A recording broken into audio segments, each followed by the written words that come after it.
Great. Thank you, Mr. Chairman. And on behalf of the farmers, ranchers, and agricultural producers in the 1st District of Kansas, thank you all for participating in today's full committee hearing regarding beef markets. This issue is especially near and dear to me since both sides of my family have farmed and fed cattle in western Kansas for the last 120 years. I grew up on a preconditioning feed yard, spent thousands of hours doctoring sick cattle, kind of the best of times and worst of times, all wrapped into one, but good family time. The big first, my district ranks number 1 in the country for the value of sales of cattle and calves at more than $9 billion annually. There are more than 4.4 million cattle and calves raised in my district and significant packing capacity with more than 20% of the nation's beef slaughter capacity. We see the entire beef supply chain in the Big First, from cow-calf producers to cattle feeders to packers. More broadly, the beef sector supports grain producers, manufacturers, veterinarians, and many other businesses that populate rural towns across Kansas and across the country. In a competitive cattle market, it is vital for producers to be able to differentiate their product to eventually suit the taste of the consumer. As seen by the growing demand for beef here in the U.S. and internationally, selective breeding and nutrition that have increased quality bring opportunities for producers to negotiate a premium for price for their cattle. These contracts allow feeders to benefit from making a value-added investment and provide some certainty in the volatile market. Across the country, cattle producers continue to face challenging market dynamics, including historically wide gaps between wholesale beef prices and fed cattle prices, packing capacity regulation, and more. I've talked to hundreds of cattle producers in Kansas, ranging from small cow-calf operations to some of the country's largest feed yards. Overwhelmingly, I've heard that we need to increase price discovery in the cash market, make sure that producers benefit when they provide a superior product, refuse to let the government interfere in the free market, and acknowledge regional differences. There's currently discussion, here in Washington around the federal government mandating a certain percentage of cash or spot transactions between the feeder and the packer, limiting the number of allowable alternative market agreements.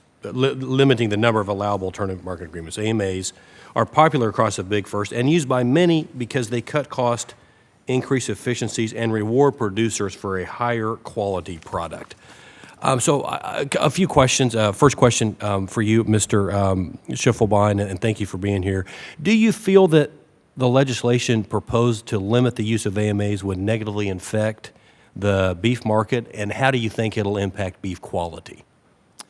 As I've mentioned before, that AMAs and that transparency is basically the signals from the consumer to producers on what to do. So from that standpoint, I know with certainty it's going to have an important negative impact, okay? Because we need those signals strong and transparent and flowing freely from consumer to producer.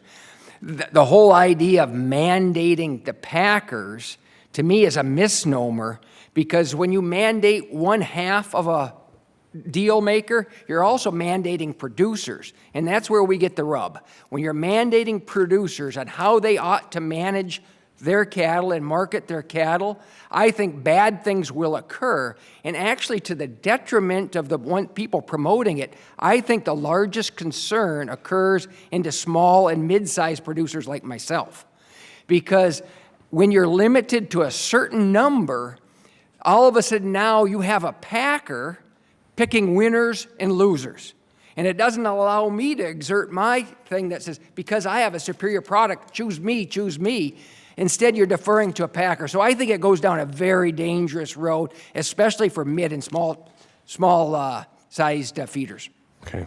Thank you. Another question for you, sir. Do you believe that the establishment of the cattle contract library, that was done by this Congress earlier this year, similar to what exists in the swine contract library, do you think that's going to provide more transparency to the market, and how do you think it's going to impact producers in Kansas and around the country? Well, the intent certainly is there. And again, I mentioned before, and I testified previously, the devil's in the details. And that's what raises some concern for our producers, is the way it's put together may actually tell you whether it's favorable, or it actually could be neutral to unfavorable, depending on if the packers have more utility with the contract than the producers. So to me, I really have liked their approach of the pilot project, but I think constructing it in a manner that is of benefit to producers is of utmost importance. Okay, great. I see my timer's expiring. Thank you for being here, and with that, I yield back.